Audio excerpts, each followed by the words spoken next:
এখন শুনবেন সংবাদ শিরোনাম। ব্রাহ্মণবাড়িয়ায় পূর্ব বিরোধের জের ধরে দুপক্ষের সংঘর্ষে নিহত 1, আহত অন্তত 30।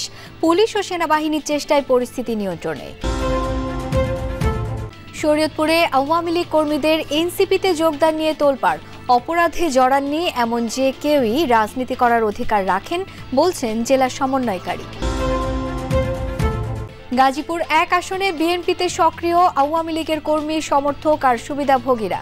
ত্যাগী যোগ্যরা মনোনয়ন না পেলে আসনটি হাতছাড়া হওয়ার আশঙ্কা তৃণমূলের।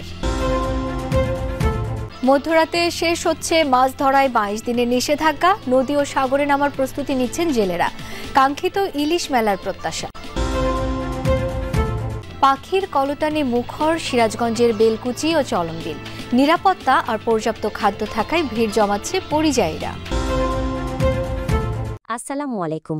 এতক্ষণ দেখছিলেন সংবাদ শিরোনাম, এখন দেখবেন বিস্তারিত।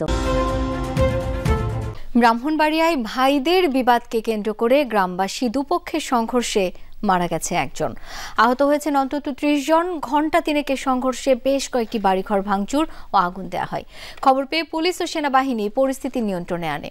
এখনো থমথমে পরিবেশ বিরাজ করছে এলাকায়। বর্ম পরে রণক্ষেত্রের জন্য প্রস্তুত গ্রামবাসী। কেউ ছুটছে টেটা বল্লম, কেউ ব্যস্ত তীর নিক্ষেপের জন্য নিশানা খোঁজায়। ব্রাহ্মণবাড়িয়া সদরের বিরামপুরে ভাইদের মধ্যকার বিবাদ গড়ালো দু গ্রুপের রক্তক্ষয়ী সংঘর্ষে। ঘটল প্রাণহানির ঘটনাও। স্থানীয়রা জানায়, বিভিন্ন বিষয় নিয়ে একই পরিবারের 6 ভাইয়ের মধ্যে বিরোধ চলছে। এ কারণে 2 ভাই যোগ দেয় স্থানীয় প্রভাবশালী সাচ্চু মিয়ার দলে। বাকি 4 ভাই যুক্ত হয় পশ্চিম পাড়ার সাবেক চেয়ারম্যান হারুনুর রশিদ গ্রুপে। গত রাতে তাদের শতবর্ষী মা মারা গেলে 4 ভাই দাফন সম্পন্ন করে। বাকি 2 জন শেষ বিদায় জানাতে না পারায় ক্ষুব্ধ হয়ে ওই 4 ভাই সহ তাদের সমর্থকদের বাড়িতে আগুন দেয়। এরই জেরে দেশীয় অস্ত্র নিয়ে সংঘাতে জড়ায় দুপক্ষ। 4 ভাই গেছে গ্রামের সাথে, আর 2 ভাই গোষ্ঠীওয়ালার লোক আছে, ব্যবসাদার লোক। 6 ভাইয়ের মা মারা গেছে, বৃদ্ধ মানুষ।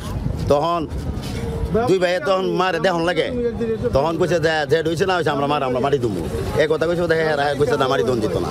তখন এটা নিয়ে সেটা ঝগড়া দিচ্ছে ওই এসে আর পরে মনে হচ্ছে আজকাল পরিণতি উদ্ভূত। সংঘর্ষ চলে ঘণ্টা তিনেক।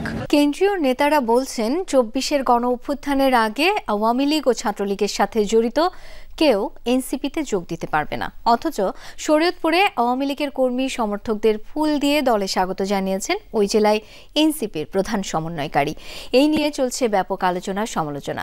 এনসিপির জেলা সমন্বয়কারীর দাবি, কোনো অপরাধে জড়িত ছিলেন না এমন যে কারোরই রাজনীতি করার অধিকার আছে। আমাকে বলেছে যে আমি দীর্ঘদিন আওয়ামী লীগের কর্মী ছিলাম। আমাদের নাগরিক পার্টির মূল মন্ত্র হচ্ছে আওয়ামী লীগের কর্মী, সমস্ত কিছুকে ওয়েলকাম, সবাইকে ওয়েলকাম। গেল বুধবার শরীয়তপুর সদরে একটি রাজনৈতিক সভায় আওয়ামী লীগ কর্মীদের দলে নেয়া ও সার্বিক বিষয়ে সহযোগিতার আশ্বাস দেন জাতীয় নাগরিক পার্টির জেলা কমিটির প্রধান সমন্বয়কারী অ্যাডভোকেট রুহুল আমিন। ঘটনাটি প্রকাশ্যে আসতেই শুরু হয় আলোচনা সমালোচনার ঝড়। প্রধান সমন্বয়কারীর সিদ্ধান্তে ক্ষুব্ধ বৈষম্য বিরোধী ছাত্র আন্দোলন ও এনসিপির অনেকেই। এটা তাদের দলীয় সিদ্ধান্ত, কি হতে পারে আমি জানি না। তবে আমরা আমাদের বৈষম্য বিরোধী ছাত্র আন্দোলনের পক্ষে আমরা যারা ছিলাম, আমরা তীব্র নিন্দা এবং প্রতিবাদ জানাচ্ছি। আওয়ামী লীগের কোনো কমিটির অন্তর্ভুক্ত এরকম কোনো লোককে আমরা দলে ফুল দিয়ে বরণ করে নেব, এটা আমাদের এনসিপির নীতির সাথে যায় না। দীর্ঘদিন ধরে আওয়ামী লীগের রাজনীতি করা আলী মাতবর সেদিন এনসিপিতে যোগ দেওয়ার সিদ্ধান্ত নেন। তার সাথে যোগ দেয় কয়েকজন অনুসারীও। অনেক সংসদীয় আসনে বিএনপির 5 থেকে 7 জন মনোনয়ন প্রত্যাশী, যাদের কেউ কেউ দীর্ঘদিনের রাজপথের আন্দোলনে না থেকেও 5 আগস্টের পর হয়েছেন সক্রিয়, বাগিয়ে নিয়েছেন পদ। প্রভাব খাটিয়ে নিজেদের মতো করে স্থানীয় কমিটিও করছেন। পুরনো ত্যাগীদের বদলে জায়গা পেয়েছেন আওয়ামী লীগের কর্মী, সমর্থক এবং সুবিধাভোগীরা। প্রার্থী চূড়ান্ত করতে সেসব হিসেব না করলে ধানের শীষের জয় হাতছাড়া হবার শঙ্কাও আছে। বিধানকৃষ্ণ বর্মন জাতীয়তাবাদী ক্ষুদ্র নিগোষ্ঠী দলের কেন্দ্রীয় এই সহসভাপতি, গাজীপুর 1 আসনের মৌচাক ইউনিয়ন বিএনপির ও কালিয়াকৈর উপজেলা বিএনপির সাবেক সহসভাপতি। রাজপথে ছিলেন, পালিয়ে বেরিয়েছেন, জেলও খেটেছেন। কিন্তু 5 আগস্টের পর বিধানকৃষ্ণ বর্মনের মতো এই সংসদীয় আসনের বেশ কয়েকটি ইউনিয়নের সাবেক দায়িত্বশীলদের অনেকেই পদবঞ্চিত। সিনিয়র সহসভাপতি ছিলাম মৌচাক ইউনিয়নের এবং উপজেলা সাংগঠনিক সহসভাপতি ছিলাম, কিন্তু আমাদের মূল্যায়ন করা হয় না। অ্যাডভোকেট কামরুল ছিল, সভাপতি এবং উপজেলা সাংগঠনিক সম্পাদক তাকেও কোনো মূল্যায়ন করা হয় না। মৌচাকের বিষয়টা আমি বলতেছি, আর যারা নির্যাতিত নিপীড়িত নেতা তাদের কাউকে মূল্যায়ন করে না, এখানেই দুঃখ। আমি চাপার বিএনপির সভাপতি, কালিয়াকৈর উপজেলা বিএনপির সহসভাপতি। আমার ইউনিয়নে যাকে আহ্বায়ক করা হয়েছে, এই 17 বছর তিনি রাজপথে ছিলেন না। রাজধানী ঢাকার পাশে শিল্পাঞ্চল খ্যাত কোনাবাড়ি, কাশিমপুর, কালিয়াকৈর নিয়ে গঠিত গাজীপুর 1 সংসদীয় আসন। বিগত কোনো নির্বাচনেই যে আসনে জয় পায়নি ধানের শীষ প্রতীকের বিএনপি। একসময়ের প্রভাবশালী নেতা তানভীর আহমেদ সিদ্দিকী বারবার হেরেছেন এই আসনে। ইলিশের প্রজনন মৌসুমে মাছ ধরায় 22 দিনের নিষেধাজ্ঞা শেষ হচ্ছে আজ মধ্যরাতে। নদীতে নামার প্রস্তুতি নিচ্ছেন ভোলার প্রায় 3 লাখ জেলে। মাছ ধরার জাল, নৌকা ও ট্রলার মেরামত করছেন তারা। আশা কাঙ্ক্ষিত পরিমাণ ইলিশ ধরে ধার দেনা পরিশোধের মাধ্যমে ঘুরে দাঁড়াবেন আবার। জালের ফাঁসে বাধা জীবন জীবিকা, তাই মাছ ধরায় নিষেধাজ্ঞার সময় ফুরিয়ে আসায় নদী পাড়ে জমে উঠেছে কর্মব্যস্ততা। শনিবার মধ্যরাতে শেষ হচ্ছে ইলিশ শিকারে 22 দিনের নিষেধাজ্ঞা, তাই ঋণ নিয়ে নৌকা মেরামত আর জাল কিনেছেন অনেকে। কেউ আবার পুরনো জালকেই মেরামত করছেন। মেঘনা ও তেঁতুলিয়া নদীতে প্রস্তুত রয়েছে সারি সারি নৌকা আর ট্রলার। জাল ফল করছি অভিযানের 22 দিন ডুয়েটে থেকে বাসায় লাইন ফ্যান করে নামি ছায়াল্লা কি করে মালিকে। প্রত্যেক সিজন শেষে আমরা ধার দেনা করে জাল নৌকার কাজকাম করে আমরা মনে করি নামতাম। নিষেধাজ্ঞার সময়টা খুব একটা ভালো কাটেনি জেলেদের। নদীতে গিয়ে কাঙ্ক্ষিত ইলিশ শিকার করে দিন বদলের আশা তাদের।